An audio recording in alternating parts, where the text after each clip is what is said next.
ನಿಮ್ಮ ಕಣ್ಣು ಮುಂದೆ ಹಣ ಕಾಣಿಸಲ್ಲ. ಅದು ನೀವು ಆಟೋ ರಿಕ್ಷಾಯಿಂದ ಇಳಿದ್ರೆ ಕೆಳಗೆ, ನಾನು ಯು ಪಿ ಐ ಇದೆಯಾ ಹಿಂಗೆ ಮಾಡಿದ್ರೆ ಅವ್ರು ಸ್ಟಾರ್ಟ್ ಮಾಡ್ಕೊಂಡು ಹೋಗ್ತಾರೆ, ಕಾಯಲ್ಲ ಅದು ಟಂಗ್ ಅಂತ ಬರೋದಕ್ಕೆ. ಅಷ್ಟು ನಂಬಿಕೆ ಇದೆಯಲ್ರಿ ಅದು. ಇಂಥ ಭಾರತದಲ್ಲಿ ಅದು ಮಾಡಿದಾರಲ್ಲ ಅವರು. ಡಿಮಾನಿಟೈಸೇಷನ್ ಅಂತ ತಗೊಳ್ಳಿ, ಅದನ್ನ ಇವರು ಅವ್ರ ವಿರೋಧದ ಮಾಡೋರೆಲ್ಲರೂ ಫೇಲ್ ಆಯ್ತು ಅಂತಾನೆ ಹೇಳ್ತಾ ಇದ್ದಾರೆ. ಆ ಡಿಮಾನಿಟೈಸೇಷನ್ ಅನ್ನ ಕಷ್ಟವನ್ನ ನೋಡಿ ಜನ ಯು ಪಿ ಐನ ಒಪ್ಕೊಂಡ್ರು ಅಂತ ನನ್ಗನ್ಸೋದು. ಭಾಗಶಃ ನಾ ಹೇಳ್ತಿರೋದು 1326 ಏನೋ ಐಲ್ಯಾಂಡ್ಸ್, ದ್ವೀಪಗಳಿದೆ ಭಾರತದಲ್ಲಿ. ಅದನ್ನ ಹೋಗಿ ಪ್ರೆಸೆಂಟ್ ಮಾಡಿದ್ರಂತೆ. ಇದರಲ್ಲಿ ಇಷ್ಟು ದ್ವೀಪಗಳನ್ನ ನೀವು ಟೂರಿಸಂಗೆ ಡೆವಲಪ್ ಮಾಡಿ, ಸೈನ್ಯ ಎಲ್ಲ ಒಂದು ತುಕಡಿಯನ್ನ ಇಟ್ಟಿರ್ಬೇಕು ಪ್ರತಿಯೊಂದು ದ್ವೀಪದಲ್ಲೂ. Look at the way he thinks. ನೀವು ವಿದ್ಯಾವಂತರು, ನೀವು ನಮ್ಮನ್ನ ನೋಡಿ ಹೆಬ್ಬೆಟ್ಟಿನ ಜನ ಅಂತ ಹೇಳ್ತಿದ್ರಲ್ಲ, you must create the power of biometric with that ಹೆಬ್ಬೆಟ್ಟು, so people feel enabled with it ಅಂತ ಹೇಳಿದ್ರಂತೆ. ಅವ್ರು ಹೇಳ್ತಾರೆ, ವಾಟ್ ಒಳ್ಳೆ ಐಡಿಯಾ. ಅವರು ಗವರ್ನೆನ್ಸ್ ಅಲ್ಲಿ ಅವ್ರು is free from ideology. As you desire so will be your intent. As your intent, so will be your deed. As your deed, so will be your destiny.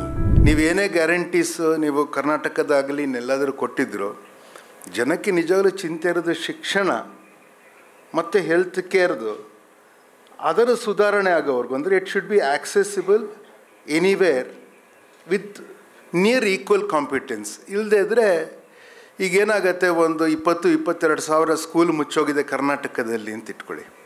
ಯಾಕೆಂದರೆ ಆ ಮಕ್ಕಳಿಗೆ English education ಬೇಕು ಅಂತ ಎಲ್ಲರ ಮನಸ್ಸಿಗೂ ಬಂದ್ಬಿಟ್ಟಿದೆ. ಅದು ಸರಿ ತಪ್ಪು ಬೇರೆ. ಆದರೆ ನಮ್ಮಲ್ಲಿರೋ ಡೈಲಮ್ ಏನಾಗುತ್ತೆ ಅಂದರೆ, ಒಂದು ಟ್ಯಾಕ್ಸ್ ಪೇಯರ್ ಏನಾದ್ರು ಡಿಮ್ಯಾಂಡ್ ಮಾಡಿದ್ರೆ ಅದನ್ನು ನಿರಾಕರಿಸೋದು ಅದು ನೈತಿಕವಾಗಿ ಎಷ್ಟು ಸರಿ ಅನ್ನೋ ಪ್ರಶ್ನೆ ನಮ್ಮ ಮುಂದೆ ಬರುತ್ತೆ. ನೀವು ಕನ್ನಡದಲ್ಲೇ ವಿಜ್ಞಾನ ಮತ್ತು ವ್ಯಾಪಾರ, ಸ್ಟಾಕ್ ಎಕ್ಸ್ಚೇಂಜು, ಇಂಟರ್ನ್ಯಾಷನಲ್ ಲಾ, ಕಾನೂನು ಇದೆಲ್ಲ ನೀವು ಕೊಡೋದಕ್ಕಾಗಿದ್ದಿದ್ರೆ, ಅದರಿಂದ ಕನ್ನಡ ಕನ್ನಡದಲ್ಲಿ ಪಾಸಾಗಿ ಅವ್ರಿಗೆ ಉದ್ಯೋಗ ಸಿಗೋದಾಗಿದ್ದಿದ್ರೆ ಈ ಸಮಸ್ಯೆಗಳು ಬರ್ತಿರಲಿಲ್ಲ. ಅವ್ರಿಗೆ ಗಣಿತ ಗೊತ್ತಿದ್ರು. ನಾನು ಒಂದು ಸತಿ ಹಾರೋಹಳ್ಳಿಲಿ ನಾನೊಂದು ಕನಕಪುರದ ಹತ್ರ ಒಂದು ಸ್ಕೂಲಲ್ಲಿ, ಗೌರ್ಮೆಂಟ್ ಸ್ಕೂಲು, ಅಲ್ಲೊಂದು ಹುಡುಗಿ 5ನೇ ಕ್ಲಾಸಿನ ಹುಡುಗಿ, ಅವಳನ್ನ 5ನೇ ಕ್ಲಾಸ್ ಅಲ್ಲ, ಅವಳು 8ನೇ ಕ್ಲಾಸಿನ ಹುಡುಗಿ, ಅವಳನ್ನ ಶಾಲೆಯಿಂದ ಬಿಡಿಸ್ತಾಯಿದ್ರು. ಯಾಕಮ್ಮ ಬಿಡಿಸ್ತಾರೆ, ತುಂಬ ಅವಳು ಒಳ್ಳೆ ಸ್ಟೂಡೆಂಟ್ ಅಂತೆ ಅವಳು. ಯಾಕಮ್ಮ ಬಿಡಿಸ್ತಾರೆ ಅಂದರೆ, ನಮ್ಮ ತಂದೆ ಹೇಳ್ತಾರೆ, ನೀನು ಓದಿದ್ಯಾ, ಚೆನ್ನಾಗಿ ಪಾಸ್ ಮಾಡ್ಬೋದು ನೀನು, ಆದರೆ ನಿನಗೆ ಉದ್ಯೋಗ ಹೆಂಗೆ ಸಿಗತ್ತೆ ಅಂತ. ಯಾಕಂಗೆ ಹೇಳ್ತೀಯ ಅಂದೆ. ಅವಳು ಹೇಳಿದ್ಲು, ನಾನು ಲಾಸ ಆ ಅಂದರೆ LCM, ನಾನು ಲಾಸ ಆ ಅಂತ ಹೋದರೆ ಅದನ್ನು ನನಗೆ ಪ್ರಶ್ನೆ ಯಾರು ಕೇಳ್ತಾರೆ, ನಾನು ಉತ್ತರ ಏನು ಕೊಡಲಿ, ನನಗೆ ಇಂಗ್ಲೀಷ್ ಬರಲ್ಲ ಅಂದ್ಲವಳು. I am saying this is a real issue. ನಾನು ಯಾಕೆ ಇದನ್ನು ಹೇಳ್ತೀನಿ ಅಂದರೆ, ನೋಡಿ, ಇವರು ದೇವಿ ಪ್ರಸಾದ್ ಶೆಟ್ಟಿ ಅವರು ಇದೊಂದು ಬರೀತಾರೆ ನೋಡಿ. Let me tell you an interesting story. After a long day at work, when I came back home, I saw my young little daughter who was stuck in the middle of arranging a jigsaw puzzle. She was a bit tense. Honey, it's not possible now. Go to your bed. Let's do something tomorrow. Ante ivaru helidrante maguge. She became furious. Too many blocks are there, honey, anta andrante ivaru. Adikke avಳು ಹೇಳಿದ್ಲಂತೆ, Papa, all the blocks are there, right? I can arrange. anta andlante. ಇವರು ಅದನ್ನು ಹೆಂಗೆ apply ಮಾಡ್ತಾರೆ ನರೇಂದ್ರ ಮೋದಿಗೆ ಅಂದರೆ, the same analogy applies here too. In India before 2014 we didn't have any blocks. During the premiership of Mr. Modi, we saw the blocks: Digital India, the direct fund transfer, the UPI, and the boost of insurance startups. All of this came together. ಅಂದರೆ ಒಂದು ಬೇರೆ stacks ಅಂದರೆ technologically enabled ಬೇರೆ stacks ಬಂದಿದೆ ಅನ್ನೋ ಅರ್ಥದಲ್ಲಿ ಅವ್ರು ಹೇಳ್ತಾರೆ. ನೋಡಿ, ನಾನು ಯಾಕೆ ನಿಮ್ಗೆ ಹೇಳ್ತೀನಿ ಇದು ಅಂದರೆ, ನೀವು ಇದನ್ನು ಓದಿದ್ರೆ ಇದರಲ್ಲಿ ತುಂಬ ಸ್ಟ್ಯಾಟಿಸ್ಟಿಕ್ಸ್ ಇದೆ. ಈಗ ಫಾರ್ ಇನ್ಸ್ಟೆನ್ಸ್ UPIಗೆ ನಿರ್ಮಲಾ ಸೀತಾರಾಮನ್ ಅವರು ಬಿಗಿನಿಂಗಲ್ಲಿ ಬರೆದಿದ್ರಲ್ಲಿ ಅವ್ರು ಹೇಳ್ತಾರೆ, 46% of all real time online transactions in the world, 46% globally will happen with UPI in India, she says, something extraordinary it is. But what is even more extraordinary, and ನಾನು ಹೇಳ್ತೀನಿ, ನೀವು ಈ ಪುಸ್ತಕನ ತೊಗೊಂಡು ಓದಿದಾಗ, ಈ ಆರ್ಟಿಕಲ್ಸ್ನ ಓದಿದಾಗ ನಿಮ್ಮ ತಲೆಯಲ್ಲಿ ಏನಿರಬೇಕು ಅಂದರೆ, ನಾನು ನಿಮಗೇನಾದ್ರು ಪ್ರಪೋಸ್ ಮಾಡ್ಬೋದು. ಈಗ ನಾನು ನಾಟಕ ಮಾಡೋಕ್ಕೆ ಹೋಗ್ತೀನಿ, ನಾನು ನಾಟಕ ಮಾಡ್ತೀನಿ ಅಂತ ನಾನು ಹೇಳಿದಾಗ, ಈಗ ನಾನು ಮಾಡ್ತಾಯಿದ್ದೀನಿ, 9 ಗಂಟೆ ಬಂದು ಕೂತಿರ್ಬೇಕು, ಬೆಳಗ್ಗೆಯಿಂದ ರಾತ್ರಿವರೆಗೂ ಕೂತಿರ್ಬೇಕು, 4 ಇಂಟರ್ವಲ್ ಇಟ್ಕೊಂಡು ನೀವು 1,200 ರೂಪಾಯಿ ಟಿಕೆಟ್ ತೊಗೊಂಡು ನೀವು ನಂಬಿಟ್ಟು ನೀವು ಬರಬೇಕು. You don't know the product, you have to trust there will be a product worth paying that much money ಇದೆಯಲ್ಲ. ಅದು ಜನರಿಗೆ ಈ ಕಷ್ಟ ಇರುತ್ತೆ. ನೀವು ಏನೇನೋ ಯೋಜನೆಗಳು ಹೇಳಿದ್ರೆ, ಡಿಜಿಟಲ್ ಇಂಡಿಯಾ ಅಂತ ಹೇಳಿದ್ರೆ ಜನರದನ್ನು ನಂಬೇಕಲ್ಲ.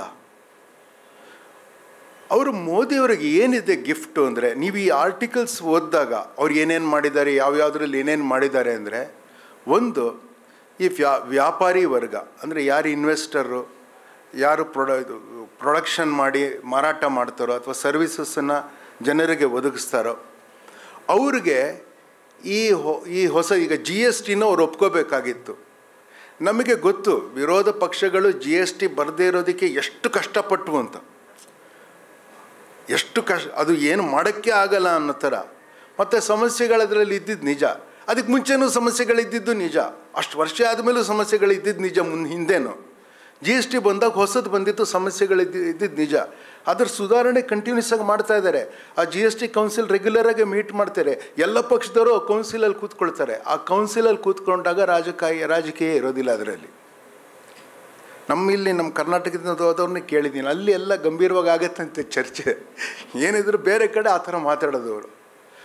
ಅವ್ರು ಎಲ್ಲರೂ ಒಪ್ಕೋಬೇಕು, ಅಂದರೆ ಈ ವ್ಯಾಪಾರಿ ವರ್ಗ ಒಪ್ಕೋಬೇಕು, ಸೈನಿಕರು ಒಪ್ಕೋಬೇಕು. ಅವ್ರು ಹೇಳ್ತಾ ಇರೋದು ಹೊಸ ಸ್ಕೀಮ್ಗಳು ಏನು ಹೇಳ್ತಾರೆ, ಹೊಸ ವೈಖರಿ ಏನು ಹೇಳ್ತಾರೆ. ಈಗ ನಾವು ಅಟ್ಯಾಕ್ ಮಾಡೋಕ್ಕೆ ಹೋದರೆ ನಮ್ಮ ಎಕ್ವಿಪ್ಮೆಂಟು, ನಮ್ಮ ಪ್ಲೇನ್ಸ್ ನಷ್ಟ ಆಗೋ ಚಾನ್ಸಸ್ ಜಾಸ್ತಿ ಇರುತ್ತೆ. ಡಿಫೆನ್ಸ್ ಮಾಡೋರು ಅವು ಕೂತ್ಕೊಂಡಿರೋರಿಗಿಂತ ಕಷ್ಟ ಅಟ್ಯಾಕ್ ಮಾಡೋರಿಗಿರುತ್ತೆ. ಯಾರಿಗೆ ಉದ್ದೇಶ ಇರುತ್ತೋ ಅವರಿಗೆ ಕಷ್ಟ ಇರುತ್ತೆ, ನಡೆಯೋ ಕಾಲ ಎಡಬೋದು. ಅಂದರೆ ಆ ನಿರ್ಧಾರ ಮಾಡಿ ಅವರದನ್ನು ನಂಬಿ ಅವರು ಶ್ರದ್ಧೆಯಿಂದ ಅದನ್ನು ಪಾಲಿಸಬೇಕು ಅಂತಂದರೆ ಅವರಲ್ಲಿ ವಿಶ್ವಾಸ ಹುಟ್ಟಬೇಕು. ಎಲ್ಲದಕ್ಕಿಂತ ಹೆಚ್ಚಾಗಿ ಉದಾಹರಣೆ ನನಗೆ ಇಷ್ಟ ಆಗೋದು ಯಾವುದಂದರೆ ಈ UPI. ಇದು ನೋಡ್ರಿ, ನಿಮ್ಮ ಕಣ್ಣು ಮುಂದೆ ಹಣ ಕಾಣಿಸಲ್ಲ. ಅದು ನೀವು ಆಟೋ ರಿಕ್ಷಾಯಿಂದ ಇಳಿದ್ರೆ ಕೆಳಗೆ, ಆಯಿತಾ, ನಾನು UPI ಇದೆಯಾ ಹಿಂಗೆ ಮಾಡಿದ್ರೆ ಅವ್ರು ಸ್ಟಾರ್ಟ್ ಮಾಡ್ಕೊಂಡು ಹೋಗ್ತಾರೆ, ಕಾಯಲ್ಲ ಅದು ಟಂಗ್ ಅಂತ ಬರೋದಕ್ಕೆ. ಅಷ್ಟು ನಂಬಿಕೆ ಇದೆಯಲ್ರಿ ಅದು. ಇಂಥ ಭಾರತದಲ್ಲಿ ಅದು ಮಾಡಿದಾರಲ್ಲ ಅವರು ನೋಡಿ. ಡಾಕ್ಟರ್ ಮಂಜುನಾಥ್ ಹೇಳಿದ್ದು ನನಗೆ ತುಂಬ ಮೂವಿಂಗ್, ನನಗೆ I feel emotional with that. C, 93% of defaults in banks are done by 7% of rich people. Think about this. 3.5% of people with small loans, have defaulted. ಇನ್ನೊಂದು ಹೇಳ್ತೀನಿ ಕೇಳಿ. ಅವ್ರು 3 ಲಕ್ಷ ಹ್ಯಾಂಡ್ ಲೋನು, ಮೀಟ್ರ್ ಬಡ್ಡಿ ಎಲ್ಲ ಎಂಥದ್ದು ತೊಗೊಂಡಿರ್ಬೋದು. ಅವ್ರು 35 ಲಕ್ಷ ವಾಪಸ್ ಕೊಡ್ತಾರೆ ಅಂದರೆ ಅವರ ನಿಯತ್ತು ನೋಡ್ರಿ. ನರೇಂದ್ರ ಮೋದಿ ಅವರು ಮಾಡೋ ಪಾಲಿಸಿ ಇರುತ್ತಲ್ಲ, ಅವರು ಆ ನಿಯತ್ತನ್ನು ನಂಬಿ ಮಾಡ್ತಾ ಇರೋದವರು. ಈ ಜನರನ್ನು ನಂಬ್ತಾರವರು. ಅವರು ನಾವು ಸ್ವೀಕಾರ ಮಾಡ್ತಾ ಇದ್ದೀವಿ, ನಮಗೂ ಅನುಕೂಲ ಇದೆ ಅಂದರೆ ನಮ್ಮದು ಭಾಳ, ನಾವು ಎಷ್ಟು ಜನರಿ ಇನ್ಕಮ್ ಟ್ಯಾಕ್ಸ್ ಕಟ್ಟೋರು. 12.5 ಲಕ್ಷದ್ದು ಲಿಮಿಟ್ ಇನ್ಕಮ್ ಟ್ಯಾಕ್ಸ್ ಕಟ್ಟಿ ಎಷ್ಟು ಜನ ಇದ್ದಾರೆ? ಅದು ನಾವು ರಿಸೀವ್ ಮಾಡ್ತಾ ಇದ್ದೀವಿ. ಅದಕ್ಕೆ 3%. ಅದೇನು 3% ಫೈಲ್ ಮಾಡ್ತಾರೆ, ಎಷ್ಟು ಜನ ದುಡ್ಡು ಕಟ್ತಾರೆ ಅದರಲ್ಲಿ. ಅದೇ ನಾ ಹೇಳ್ತಿರೋದು. ಸೊ ನಮಗಲ್ಲ ಅದು, ಅವ್ರನ್ನ ಇನ್ಕ್ಲೂಡ್ ಮಾಡ್ತಾ ಇದ್ದಾರೆ. Those people are being included. ಅಷ್ಟೇ ಡಿಫಾಲ್ಟ್ ಆಗುತ್ತೆ ಅಂದರೆ ಏನು ಅರ್ಥ ಇದೆ? ಅವ್ರನ್ನ ನಂಬ್ತಾ ಇದ್ದಾರೆ ಅವರು. ಇನ್ ರಿಟರ್ನ್ ಇವರು ಅವ್ರನ್ನ ನಂಬ್ತಾ ಇದ್ದಾರೆ. ಆ ನಂಬಿಕೆ, ಆ ವಿಶ್ವಾಸ ಹುಟ್ಟೋದಿದೆಯಲ್ಲ, ಅದು ಅವರ ಯುನೀಕ್ ಥಿಂಕಿಂಗಿಂದ ಆಗಿದೆ. ನಿಮಗೆ 2-3 ಎಕ್ಸಾಂಪಲ್ ಕೊಡ್ತೀನಿ. ನಾವು ಪುಸ್ತಕದಲ್ಲಿರೋ ಆರ್ಟಿಕಲ್ಸ್ ಹೇಳೋದಿಲ್ಲ. ಅವರು ಡಾಕ್ಟರ್ ಮಂಜುನಾಥ್ ಅವ್ರು ಭಾಳ ವಿವರವಾಗಿ ಹೇಳಿದ್ದಾರೆ. ಅವ್ರು ಹೇಳಿದ್ದು ಎಲ್ಲವೂ ಇದೆ ಅದರಲ್ಲಿ, ಇನ್ಕ್ಲೂಡಿಂಗ್ ಸೆಮಿಕಂಡಕ್ಟರ್ಸ್ ಎಲ್ಲವೂ ಇದೆ ಅದರಲ್ಲಿ. ಅವ್ರು ಮಾಡಿರೋ ಕೆಲಸ ಭಾಳ ಒಳ್ಳೆಯದು. ಮಹೇಶ್ ಅವ್ರು ಮಾಡಿರೋದು. ಯಾಕೆಂದರೆ ಯಾರಾದರೂ ಮಾಡಬೇಕಿತ್ತಿದು, ಮಾಡ್ತಾನೇ ಇರಬೇಕು. ಮತ್ತು ಮಾಡಿದಾಗ ಅವ್ರು ಯಾಕೆ ಮಾಡ್ತಾ ಇದ್ದಾರೆ ಅಂತ ನಾವು ಅರ್ಥ ಮಾಡ್ಕೊಳ್ಳೋದು ನಮಗೆ ಬೇಕಾಗತ್ತೆ. ಮಾಡೋದೆಲ್ಲ ಸರಿಗಾಗಿರುತ್ತೆ ಅಂತ ಹೇಳೋಕ್ಕಾಗಲ್ಲ ನಾವು. ಆದರೆ ನರೇಂದ್ರ ಮೋದಿ ಅವರು ಇದ್ದಾರಲ್ಲ, ಅವರು ಒಂಥರದ opportunist. He has an ability to convert what is an adversarial situation to his advantage. Demonetisation ತಗೊಳ್ಳಿ, ಅದನ್ನು ಇವರು ಅವ್ರ ವಿರೋಧದ ಮಾಡೋರೆಲ್ಲರೂ ಫೇಲ್ ಆಯಿತು ಅಂತಲೇ ಹೇಳ್ತಾ ಇದ್ದಾರೆ. ಆ ಡಿಮಾನಿಟೈಸೇಷನನ್ನು ಕಷ್ಟವನ್ನು ನೋಡಿ ಜನ UPIನ ಒಪ್ಕೊಂಡ್ರು ಅಂತ ನನಗನ್ಸೋದು. ಭಾಗಶಃ ನಾನು ಹೇಳ್ತಿರೋದು. ಅಂದರೆ ಅವ್ರಿಗೆ ಒಂದು ಸನ್ನಿವೇಶ ಬಂದಾಗ, ಒಂದು ಸಿಚುವೇಷನಲ್ಲಿ ಏನು ಮಾಡಬೇಕು ಅಂತ ಇನ್ನೊಂದು ದೊಡ್ಡ ಬೋಲ್ಡ್ ಡಿಸಿಷನ್ ಮಾಡಿರೋದು ಅವ್ರು ಹೇಳ್ತೀನಿ. ನಮಗೆ ಕೋವಿಡ್ ಬಂದಾಗ ನಮ್ಮಲ್ಲಿ ತುಂಬ ಜನ ವಲಸೆ ಹೋದರು. ವಲಸೆ ಹೋಗಿದ್ದು ಸ್ಟೋರಿ ಮಾತ್ರ ನಾನು ವಾಪಸ್ ಹೋಗಿದ್ರು, ಅವ್ರು ಊರವ್ರಿಗೆ ಹೋದರು, ಊರಲ್ಲಿ ಒಳಗೆ ಬರೋಕ್ಕೆ ಬಿಡಲಿಲ್ಲ. ಗೋಳು ಕಥೆಗಳು ಎಷ್ಟು ಕೇಳಿದ್ವಿ ನಾವು. ಕೋವಿಡ್ ಟೈಮಲ್ಲಿ ಭಯಂಕರ ಇನ್ಫ್ರಾಸ್ಟ್ರಕ್ಚರ್ ಸ್ಪೆಂಡಿಂಗ್ ಮಾಡಿದ್ರು. Close to 1 million people got employed in infrastructure projects. ಯಾರು ಕೃಷಿ ಮಾಡ್ತಾಯಿದ್ರು ಅಥವಾ ಇನ್ನೇನೋ ಮಾಡ್ತಾಯಿದ್ರು, ಇನ್ನೆಲ್ಲೋ ಉದ್ಯೋಗ ಕಳ್ಕೊಂಡಿರೋರು ಇನ್ಫ್ರಾಸ್ಟ್ರಕ್ಚರ್ ಪ್ರಾಜೆಕ್ಟ್ಸಲ್ಲಿ ತೊಡಗಿಸ್ಕೊಳ್ಳೋದಕ್ಕಾಯಿತು. ಮತ್ತು ಅವ್ರು ಸ್ಪೆಂಡ್ ಮಾಡ್ಬೇಕಾದ್ರೆ ಒಂದು ಸತಿ ಒಂದು ಇಂಟರ್ವ್ಯೂಲಿ ಹೇಳ್ತಾರೆ, ಮೇ ಅಹಮದಾಬಾದಿ ಹೂ ಅಂತ ಹೇಳ್ತಾರೆ. ನಾನು ನಿಮ್ಗೆ ಆ ಥರದ್ದು ಕೆಲವು ಎಕ್ಸಾಂಪಲ್ ಕೊಡ್ತೀನಿ. ಆ ಪುಸ್ತಕದಲ್ಲಿ ಇಲ್ಲದೆ ಇರ್ಬೋದು, ಅದು ಈ ಪುಸ್ತಕದಲ್ಲಿ ಇಲ್ಲದೆ ಇರ್ಬೋದು ಆ ಎಕ್ಸಾಂಪಲ್ಸು ಇಲ್ಲ, ಬಟ್ ನಾನು ಕೆಲವು ಹೇಳ್ತೀನಿ. ಅವ್ರು ಹೀಗೆ ಆಪರ್ಚುನಿಸ್ಟಾಗಿ ಯೋಚನೆ ಮಾಡ್ತಾರೆ ಅಂತ. ನನಗೆ ಇಸ್ರೋ ಒಬ್ಬರು ಸೈಂಟಿಸ್ಟನ್ನು ಹೇಳಿದ್ದು, ಅವ್ರ ಹೆಸರನ್ನ ಹೇಳೋಕ್ಕೆ ಹೋಗಲ್ಲ, ಅವರೊಬ್ಬರು ಇಸ್ರೋ ಸೈಂಟಿಸ್ಟನ್ನು ನನಗೆ ಹೇಳಿದ್ದು. ಒಂದಿನ ನರೇಂದ್ರ ಮೋದಿಯವರು ಹೋಮ್ ಮಿನಿಸ್ಟ್ರಿಗೆ ಒಳಗೆ ಪ್ರವೇಶ ಮಾಡಿ ಕೇಳಿದ್ರಂತೆ, ನಿಮಗೆ ಕೆಲವ್ರಿಗೆ ಗೊತ್ತಿರ್ಬೋದು ಇದು, ಭಾರತದಲ್ಲಿ ಎಷ್ಟು ದ್ವೀಪ ಇದೆ ಅಂತ. ಯೋಚನೆ ಮಾಡಿ, ನಾವು ಶಾಲೆಯಲ್ಲಿ ಸೋಷಿಯಲ್ ಸ್ಟಡೀಸಲ್ಲಿ ನಮಗೆ ಭಾಳ ಸುಲಭವಾದ 1 ಮಾರ್ಕೋ 2 ಮಾರ್ಕೋ ಕ್ವೆಶ್ಚನ್ ಇರಬೇಕಾಗಿತ್ತು. ಭಾರತದಲ್ಲಿ ಎಷ್ಟು ದ್ವೀಪ ಇದೆ ಅಂತ ಹೇಳಬೇಕಾಗಿತ್ತು ನಮ್ಗೆ. ಅವ್ರಿಗೆ ಯಾರಿಗೂ ಗೊತ್ತಿರಲಿಲ್ಲ. ಮತ್ತು ಅವ್ರು ಹೇಳಿದಾರಲ್ಲ, ಅವ್ರು ಯಾರನ್ನು ಕೇಳೋದು? ಇಸ್ರೋಗೆ ಕೇಳಿದ್ದಾರೆ. ಇಸ್ರೋಲಿ ಇದರ ತಜ್ಞರು ಯಾರು ಇದ್ದಾರೋ, ರಿಮೋಟ್ ಸೆನ್ಸಿಂಗ್ ತಜ್ಞರು ಇದ್ದಾರೆ, ಅವ್ರನ್ನ ಹೋಗಿ ಕೇಳಿದ್ದಾರೆ, ನೀವು ಮಾಡಿ ಅಂತ.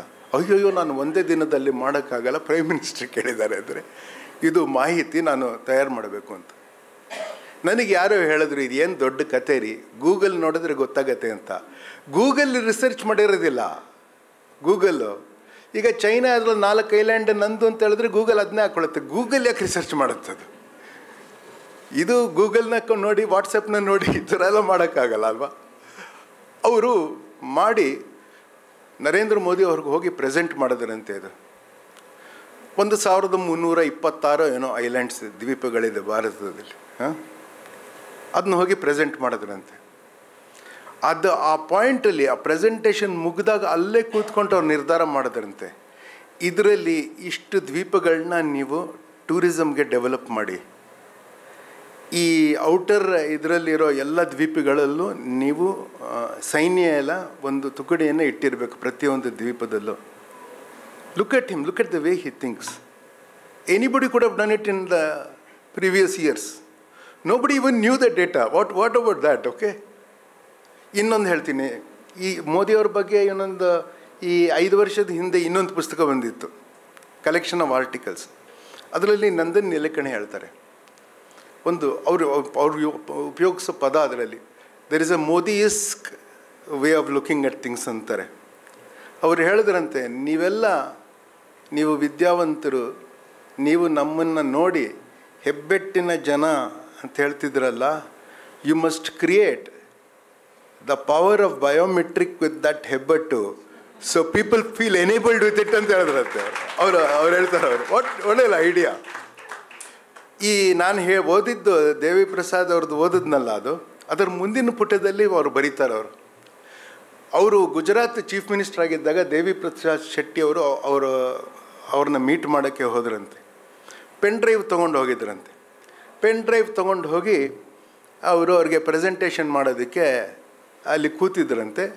ಚೆಕ್ ಮಾಡೋಕ್ಕೆ ಹೋದರೆ ಅದು ವರ್ಕ್ ಆಗ್ತಾ ಇಲ್ವಂತೆ. ಅಂದರೆ ಪ್ರೊಜೆಕ್ಟರಿಂದ ಅದು ಸ್ಕ್ರೀನ್ ಮೇಲೆ ಬರ್ತಾ ಇಲ್ಲ. ಇದು ನೋಡಿ, ಇದು ಲಾಸ್ಟ್ ಮೈಲ್. ನಾವು ಅವ್ರನ್ನ ತಯಾರು ಮಾಡ್ತಾ ಇಲ್ಲ, ಅದು ತುಂಬ ಪ್ರಾಬ್ಲಮ್ ಇದೆ. ಅದಕ್ಕೆ ನಿಮಗೆ ಸ್ಕಿಲ್ ಇಂಡಿಯಾ ತುಂಬ ಇಂಪಾರ್ಟೆಂಟು. ಅವ್ರನ್ನ ನಾವು ತಯಾರು ಮಾಡ್ತೇವೆ. ಒಳ್ಳೆ ಲ್ಯಾಪ್ಟಾಪು, ಒಳ್ಳೆ ಪ್ರೊಜೆಕ್ಟರು, ಸ್ಕ್ರೀನ್ ಇಟ್ಕೊಂಡಿರ್ತೀವಿ. ಅಂದರೆ ಏನೋ ಗ್ಲಿಚ್ ಬಂದರೆ ಅದು ಏನು ಮಾಡಬೇಕು, ಇದು ಫಂಕ್ಷನ್ ಇದು 4 ಅದೇನೋ ಪ್ರೆಸ್ ಮಾಡಬೇಕಲ್ಲ, ಅದು ಗೊತ್ತಿರಲ್ಲ ನಮಗೆ, ಆಯಿತಾ. ಅವರು ಸುಮ್ಮನೆ ಗಾಬರಿಯಾಗಿ ಕೂತ್ಕೊಂಡ್ಬಿಟ್ರಂತೆ. ಎಕ್ಸಾಕ್ಟ್ ಟೈಮಿಗೆ ಬಂದುಬಿಟ್ರಂತೆ ಅವರು.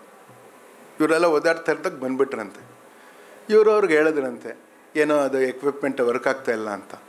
ಚೀಫ್ ಮಿನಿಸ್ಟರ್ ಆಫ್ ಗುಜರಾತ್ ಅವಾಗ ಅವರು ಡೈರೆಕ್ಟಾಗಿ ಪ್ರೊಜೆಕ್ಟರ್ ಹತ್ರ ಹೋದ್ರಂತೆ. ಕೂತ್ಕೊಂಡು ಅದೇನೋ ಮಾಡಿ ಅದನ್ನ ಸರಿ ಮಾಡಿ ವಾಪಸ್ ಬಂದು ಕೂತ್ಕೊಂಡ್ರಂತೆ ನೋಡೋದಕ್ಕೆ. ನೋಡಿ, ಒಂದು ಯುನೀಕ್ ಕ್ವಾಲಿಟಿ ನೋಡಿ. ಅವರ ಎದುರಾಳಿ ಯಾರಿದ್ದಾರೋ ಇವಾಗ, ಅವರಿಂದ ಅವ್ರು ಏನು ಕೆಲಸ ಮಾಡ್ಬೋದು ಅಂತ ನಿರೀಕ್ಷೆ ಮಾಡ್ತೀರಾ ನೀವು? ನನಗೆ ಯಾರೋ ಹೇಳಿದ್ರು, ಇಲ್ಲ ಅವರು ನಾ ಹೇಳಿದೆ ರೀ, ನೀವು ಹೇಳಿ ಅವ್ರನ್ನ ನಿಮ್ಮ ಕಂಪನಿಯಲ್ಲಿ ಕೆಲಸಕ್ಕೆ ಇಟ್ಕೊಳ್ತೀರಾ ಹೇಳಿ, ಇಟ್ಕೊಂಡ್ರೆ ಏನು ಕೆಲಸ ಕೊಡ್ತೀರಾ ಅಂತ ಹೇಳಿ ಅಂತ. ಇನ್ನೊಂದು ಹೇಳ್ತೀನಿ ಕೇಳಿ. ಅವರು ಗವರ್ನೆನ್ಸಲ್ಲಿ is free from ideology. he concentrates on what works. Sir, this is my impression about him. Because, see, if you read the articles, now if our foreign direct investment, he understands to fast track you need partnership. But he knows the red line for it. ಏನಂದರೆ ಈಗ ನೋಡಿ, ನಮಗೆ ಇವಾಗ Trump ಜೊತೆ ಏನು problem ಇದೆ ನಮಗೆ. ಅವರು F-35 ನಾವು ತೊಗೊಳ್ತೀವಿ ಅಂತ ಇಟ್ಕೊಳ್ಳಿ. ನಾವು ಅದನ್ನು ನಮಗೆ ಇಲ್ಲೇ ಮ್ಯಾನುಫ್ಯಾಕ್ಚರ್ ಮಾಡೋಕ್ಕೆ ಬಿಡ್ತಾರೆ ಮುಂದೆ, ಟೆಕ್ನಾಲಜಿ ಟ್ರಾನ್ಸ್ಫರ್ ಮಾಡ್ತಾರೆ ಮುಂದೆ. ನೋಡಿ, ರಫಾಲ್ ಇವಾಗ ಟ್ರಾನ್ಸ್ಫರ್ ಮಾಡ್ತಾ ಇದ್ದಾರೆ. ಓಕೆ, ಅವ್ರು ಟ್ರಾನ್ಸ್ಫರ್ ಮಾಡ್ತಾರೆ ಮುಂದೆ. ಅವ್ರು ನೋಡಿ, ಅವನು ಕ್ರಿಸ್ಟಿಯನ್ ನವಾರೋ ಈ ಲಾಸ್ಟ್ 1 ವೀಕಲ್ಲಿ ಎಂಥ ಸ್ಟೇಟ್ಮೆಂಟ್ಸ್ ಕೊಟ್ಟಿದ್ದಾರೆ. ನೀವು ಡಾಲರ್ ಸಂಗ್ರಹ ಮಾಡಿದ್ದೀರಲ್ಲ, ಯೋಚನೆ ಮಾಡಿ ನೀವು ಡಾಲರ್ ಸಂಗ್ರಹ ಮಾಡಿದ್ದೀರಲ್ಲ, ಇಟ್ಕೊಂಡಿದ್ದೀರಲ್ಲ ನಿಮ್ಮ ಬ್ಯಾಂಕ್ಸಲ್ಲಿ, ಅದನ್ನು ನಾವು ಹೇಳ್ದಂಗೆ ಖರ್ಚು ಮಾಡಬೇಕು ಅಂತ ಹೇಳ್ತಿದ್ದಾರೆ ಅವರು. ಯೋಚನೆ ಮಾಡಿ, ನಾವು ಯಾರನ್ನು ನಂಬಬೇಕು ಇಂಥ ಟೈಮಲ್ಲಿ? ನಮ್ಮ ದೇಶದ ಬಡವರನ್ನು ನಂಬಬೇಕು. ಯಾಕೆಂದರೆ ಅವರಿಗೆ ನಿಯತ್ತಿದೆ, ದುಡ್ಡನ್ನು ವಾಪಸ್ ಕೊಡ್ತಾರೆ. ಎಲ್ಲದಕ್ಕಿಂತ ದೊಡ್ಡದು ನಮ್ಮ ದೇಶದ ಜನರಲ್ಲಿ, ಬಡವರಲ್ಲಿ ದೇಶ ಪ್ರೇಮ ಇದೆ. ನೀವು ಆ ಬಡವರಿಗೆ ಹೋಗಿ ನೀವು ಇದು ಓಟ್ ಹಾಕೋಕ್ಕೆ ನೀವು ದುಡ್ಡು ಕೊಟ್ಟರೆ, ಅವ್ರು ತಗೊಂಡ್ರೆ ಅದು ಪಾಪ ಪುಣ್ಯ ಅಂತ ನಾನು ನಿರ್ಧಾರ ಮಾಡೋದಕ್ಕೆ ಹೋಗೋದಿಲ್ಲ. ಆದರೆ ಅವ್ರಿಗೆ ದೇಶ ಪ್ರೇಮ ಇರುತ್ತೆ, ಯಾರೂ ಹೇಳ್ಕೊಡ್ಬೇಕಾಗಿಲ್ಲ, ಅದು ಸಹಜ, ಹುಟ್ಟಿನಿಂದ ಅವರಲ್ಲಿ ಇರುತ್ತದು. ನೋಡಿ, ಡಾಕ್ಟರ್ ಮಂಜುನಾಥ್ ಅವರು ಚುನಾವಣೆಗೆ ನಿಂತಾಗ ಅವರ ಒಬ್ಬ ಎದುರಾಳಿ ಏನಂದರು, ನಮಗೆ ಸರಿಯಾದ ಆದಾಯ ನಮ್ಮ ರಾಜ್ಯಕ್ಕೆ ಬರ್ತಾ ಇಲ್ಲ, ನಾವು ದಕ್ಷಿಣ ಭಾರತದವರು ಬೇರೆ ಆಗಬೇಕಂತ ಆಲೋಚನೆ ಮಾಡಬೇಕು ಅಂತ ಹೇಳಿದಾಗ ಅವ್ರಿಗೆ ಬಡವರು ಸರಿಯಾಗಿ ಬುದ್ಧಿ ಕಲಿಸಿದ್ದಾರೆ ಅಂತ ನಾನು ಹೇಳ್ತೀನಿ.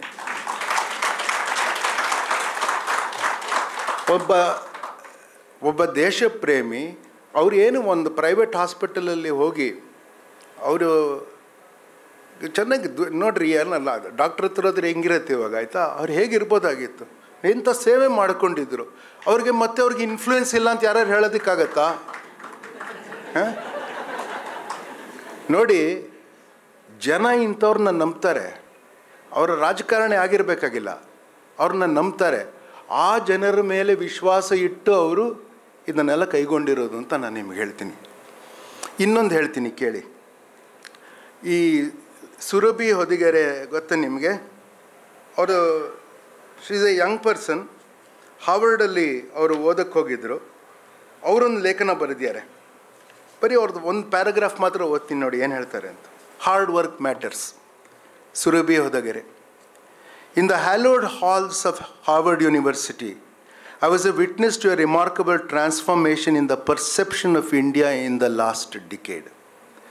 Sitting in a class on public sector-led innovation, I volunteered to discuss India's digital transformation with my classmates, especially focusing on Aadhaar.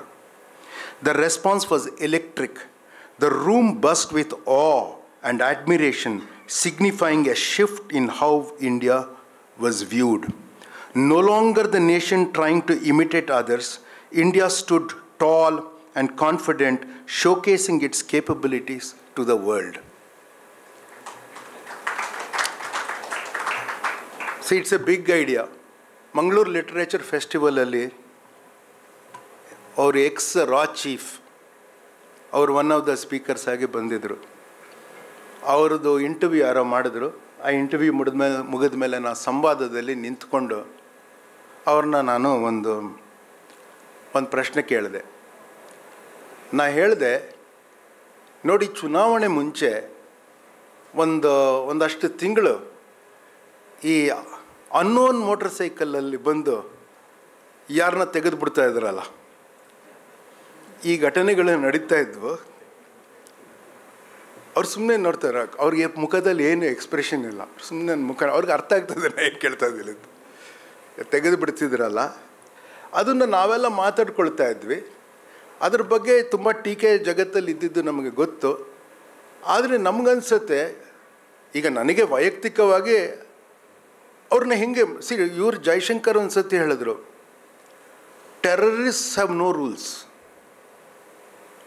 So we can't have rules to deal with terrorist ಅಂತ ಹೇಳಿದರು ಒಂದ್ಸತಿ ಅವರು. ಆ ಅರ್ಥದ ಆ ನಿಟ್ಟಿನಲ್ಲಿ ನೋಡಿ ನೀವು. ನಾ ಹೇಳಿದೆ, ಈಗ ಅದು ಆಗ್ತಾ ಇದ್ದಾಗ ನಮಗೆ ಕೆಲವರಿಗೆಲ್ಲ ಸಂತೋಷ ಇತ್ತದು. ಅದರಿಂದ ಚುನಾವಣೆಯಲ್ಲೂ ಅವ್ರಿಗೆ ಸಹಾಯ ಆಗಿರ್ಬೋದು. ಆದರೆ ಯಾರು ಮಾಡಿದ್ರು ಅಂತ ನಮಗೆ ಗೊತ್ತಿಲ್ಲ, ನಾವು ಅದು ಹೇಳ್ತಾ ಇಲ್ಲ. ನಿಮ್ಮ ಅಭಿಪ್ರಾಯ ಏನು ಅಂತ ಕೇಳಿದೆ. ಜೊತೆಗೆ ಏನು ಹೇಳಿದೆ ನಾನು, ಹಿಂದೆಯಿಂದ ನಾವು ವೆಸ್ಟ್ ನಮ್ಮ ಬಗ್ಗೆ ಏನು ತಿಳ್ಕೊಳತ್ತೆ ಅಂತ.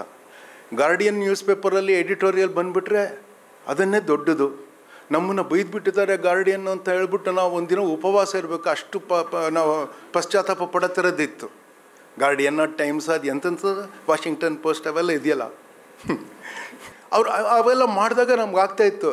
ಈಗ ಅಷ್ಟು ಯಾರು ತಲೆ ಕೆಡಿಸ್ಕೊಳ್ತಾರೆ ಅಂತ ನಾನು ನಂಬೋದಿಲ್ಲ. ನನ್ನ ವಯಸ್ಸಿನವ್ರು ನೀವು ಯಾರು ಇದ್ದೀರೋ ಇಲ್ಲಿ, ನಾವೆಲ್ಲ BBC-ಗೆ, ವಾಯ್ಸ್ ಆಫ್ ಅಮೇರಿಕಾಗೆ ರೇಡಿಯೋನ ಟ್ಯೂನ್ ಮಾಡಿಬಿಟ್ಟು ಆ ವಾಲ್ವ್ ರೇಡಿಯೋನ ಟ್ಯೂನ್ ಮಾಡಿ ಕೇಳ್ಕೊಳ್ತಾ ಇದ್ವಿ ನಾವು ನ್ಯೂಸು. ಅಷ್ಟು ದೊಡ್ಡದಿತ್ತು ನಮಗೆ. ಅವ್ರು ಏನು ಹೇಳ್ತಾರೋ ನಾವು ಕೇರ್ ಮಾಡೋದಿಲ್ಲ ಇವಾಗ. ಅದನ್ನು ಕೇಳಿದೆ, ಈ ಥರ ಪ್ರಶ್ನೆನ ನಾನು ಕೇಳಿದ ಮೊದಲದಕ್ಕೆ ಉತ್ತರ ಕೊಡಲಿಲ್ಲ. ಅವರು ಏನೋ ಬೇರೆ ಹೇಳಿದ್ರು. ಹೌದು, ಈ ಥರ ವ್ಯಾಲಿಡೇಷನ್ ಎಲ್ಲ ಇರೋದಿತ್ತು, ಅದನ್ನು ಈಗ ನಾವು ಹಂಗೆ ಮಾಡೋಕ್ಕಾಗಲ್ಲ, we should look at India's interest ಅಂತೆಲ್ಲ ಹೇಳಿಬಿಟ್ಟು ಮಾರ್ಮಿಕವಾಗಿ ಇದು ಹೇಳಿದ್ರು ಅವರು. See, when it comes to self respect, it is better to be feared than to be loved ಅಂತ ಅಂದರು. ಆ ಥರ ಒಂದು long serving officer in a sensitive post ಹೇಳೋಕ್ಕಾಗಿದ್ದು ಸಾಧ್ಯ ನರೇಂದ್ರ ಮೋದಿ ಅವರಿಂದ. ಅವ್ರನ್ನ ಒಂದು ರೀತಿಯಲ್ಲಿ 360 ಡಿಗ್ರೀಸ್ ಅರ್ಥ ಮಾಡೋದಕ್ಕೆ ಈ ಪುಸ್ತಕ ನಿಮಗೆ ಹೆಲ್ಪ್ ಆಗುತ್ತೆ. ಭಾಳ ಕಷ್ಟಪಟ್ಟು ಇದು ಸಂಗ್ರಹ ಮಾಡಿದ್ದಾರೆ ಇವರು. ಅವ್ರನ್ನೆಲ್ಲ ಭೇಟಿಯಾಗಿ ಎಲ್ಲರ ಕೈಲೂ ಬರೆಸ್ಕೊಂಡಿದ್ದಾರೆ. ಇವಾಗ ತೇಜಸ್ವಿ ಸೂರ್ಯ ಯೂತ್ ಬಗ್ಗೆ, ಅವರು ಚೈತನ್ಯ ಅವರು ಯೂತ್ ಬಗ್ಗೆ, ಅಥವಾ ಈ ಥರ ಮಾತಾಡಿದ್ದಾರೆ. ಅವ್ರು ಇನ್ನೊಂದು ಮಾತು ಹೇಳಿದ್ರು, ಅದನ್ನು ಹೇಳಿ ನಾನು ಮುಗಿಸ್ತೀನಿ. ಚೈತನ್ಯ ಅವರು ಮಾತಾಡಬೇಕಾದ್ರೆ ವ್ಯಾಲ್ಯೂಸ್ ಅಂತ ಹೇಳಿದ್ರು. ಇತ್ತೀಚೆಗೆ ಮೋದಿಯವ್ರ ಬಗ್ಗೆ ಇನ್ನೊಂದು ಪುಸ್ತಕ ಬಿಡುಗಡೆ ಆಗಿದೆ, ನಾನು ಅದನ್ನ ಓದ್ತಾ ಇದ್ದೀನಿ. ಅದರಲ್ಲಿ ಏನಿದೆ ಚಿಕ್ಕದು ಹೇಳಿ ನಾನು ಮುಗಿಸ್ತೀನಿ. ಅದರಲ್ಲಿ ಏನಿದೆ ಅಂದರೆ, ಅವರು ಬೃಹದಾರಣ್ಯಕ ಉಪನಿಷತ್ತಿಂದ ಅವರು ಕೋಟ್ ಮಾಡ್ತಾರೆ ಬಿಗಿನಿಂಗಲ್ಲೇ ಪುಸ್ತಕದಲ್ಲಿ. As you desire so will be your intent. As your intent, so will be your deed. As your deed, so will be your destiny. ಅಂತ ಹೇಳಿ ಪುಸ್ತಕದ ಪೂರ್ತಿ ಅವ್ರು ಏನು ಮಾಡ್ತಿದ್ದಾರೆ ಅಂದರೆ, A western idea of leadership and an Indian ಭಾರತೀಯ idea of leadership. ನೀವು ಓದಬೇಕು, ಅದು ತುಂಬ ಚೆನ್ನಾಗಿದೆ. ರೋಹಿತ್, ನೀವು ಟ್ರಾನ್ಸ್ಲೇಟ್ ಮಾಡಿದ್ರೆ ತುಂಬ ಚೆನ್ನಾಗಿರುತ್ತೆ ಅದು ಪುಸ್ತಕ. ಆ್ಯನ್ ಇಂಡಿಯನ್ ಐಡಿಯಾ, ಭಾರತೀಯ ಐಡಿಯಾ ಆಫ್ ಲೀಡರ್ಶಿಪ್ ಅಂತ ಹೇಳ್ತಾರೆ. ಅದರಲ್ಲಿ ಒಂದು ಮಾತು ಹೇಳ್ತಾರೆ, ಇವ್ರ ವ್ಯಾಲ್ಯೂಸ್ ಅಂತ ಹೇಳಿದ್ರಲ್ಲ, ಅವರು ಗ್ರೀಕ್ ಅವರ ರೀತಿಯಲ್ಲಿ ಹೇಳೋದಾದರೆ, there is logos, there is pathos. Logo ಅಂದರೆ ತರ್ಕದಿಂದ ನೀವು ಅರ್ಥೈಸೋದು. ನಾವು ಕನ್ನಡದಲ್ಲಿ ನಂಗೆ ಹಿಂಗೆ ಅನ್ನಿಸ್ತಿದೆ ಅಂದರೆ ಭಾವನೆಯೂ ನಿಜ, ಯೋಚನೆಯೂ ನಿಜ. ಅದು ನಮಗೆ ಅಂದರೆ ಅವರು ಸಪ್ರೇಟ್ ಮಾಡಿ ಹೇಳೋದಾದರೆ ಲೋಗೋಸ್. ತರ್ಕ, ಪೇಥೋಸ್, ಫೀಲಿಂಗ್ ಇದಿದೆಯಲ್ಲ, ಜೊತೆಗೆ ಇನ್ನೊಂದು ಈಥೋಸ್ ಅಂತಿದೆ, ಅದು ವ್ಯಾಲ್ಯೂಸು. ಇದು ನಮ್ಮ ಥರ ಇರಬೇಕು. ನಾವು ನಮ್ಮ ಥರ ಇದ್ದು ಯಾರು ಏನಾರು ಹೇಳ್ಕೊಳ್ಳಿ, ನಮ್ಮವ್ರನ್ನ ನಾವು ನೋಡ್ಕೋಬೇಕು. ಬೇರೆ ಯಾರು ನಮ್ಮನ್ನು ನೋಡ್ಕೊಳ್ತಾರೆ? ನಾವು ನಮ್ಮನ್ನು ನೋಡ್ಕೋಬೇಕು. ಆ ಮನಸ್ಸು ನಮಗೆ ಇವಾಗ ಬಂದಿದೆ ಭಾರತದಲ್ಲಿ. ಆ ಮನಸ್ಸನ್ನು ಉಳಿಸ್ಕೊಳ್ಳೋ ನಿಟ್ಟಿನಲ್ಲಿ ನರೇಂದ್ರ ಮೋದಿಯವರು ಕೆಲಸ ಮಾಡ್ತಾಯಿದ್ದಾರೆ. ಕೆಲವು ಅವ್ರು ಮಾಡಿದ್ದೆಲ್ಲ ತಕ್ಷಣ ಫಲ ಕೊಡುತ್ತೋ ಇಲ್ಲೋ ಗೊತ್ತಿಲ್ಲ. ಅಂದರೆ ಅವ್ರು ನೋಡಿ ಮೊನ್ನೆ ಮಾಡಿದ್ದದು ಅವರು 2019 ಅನೌನ್ಸ್ ಮಾಡಿದ್ದು ಇದು ಹರ್ಘರ್ ಜಲ್ ಜೀವನ್ ಸ್ಕೀಮು ನೋಡಿ. ಅಲ್ಲಿವರೆಗೂ 3 ಕೋಟಿ ಕನೆಕ್ಷನ್ ಇತ್ತು ಇಡೀ ಭಾರತದಲ್ಲಿ. Drinking water connection 3 crores was there. In 4 years he got it up to 10 crores. ಯೋಚನೆ ಮಾಡಿ, 10 ಕೋಟಿ ಮನೆಗೆ. ಅವ್ರು ಮಂಜುನಾಥ್ ಅವ್ರು ಹೇಳಿದ್ರಲ್ಲ, air pollution is worse than smoking ಅಂತ. ಆ್ಯಕ್ಚುಲಿ ಏರ್ ಪೊಲ್ಯೂಷನಲ್ಲಿ 62% ಇಸ್ ಇಂಡೋರ್ ಏರ್ ಪೊಲ್ಯೂಷನ್. ಅವರು ಗ್ಯಾಸ್ ಕನೆಕ್ಷನ್ ಕೊಡದೆ ಹೋಗಿದ್ದಿದ್ರೆ ಎಷ್ಟು ಮನೆಗೆ ಭ್ರೂಣದಲ್ಲಿ ಪ್ರಾಬ್ಲಮ್ ಆಗಿರೋದು. ದೊಡ್ಡದು ಮಾಡಿದ್ದಾರೆ. ಅದನ್ನು ನಮಗೆ ಗುರುತಿಸೋದಕ್ಕಾಗಬೇಕು. ಅದು ಗುರುತಿಸೋದಕ್ಕಾಗಬೇಕು ಅಂದರೆ ನಮ್ಗೆ ಅದರ ಅರಿವಿರಬೇಕು. ಅಂಥ ಅರಿವು ಮೂಡಿಸೋದಕ್ಕೆ ಈ ಪುಸ್ತಕ ಮಾಡಿದ್ದಾರೆ. ಎಲ್ಲರೂ ದಯವಿಟ್ಟು ಓದಿ. ನಮಸ್ಕಾರ.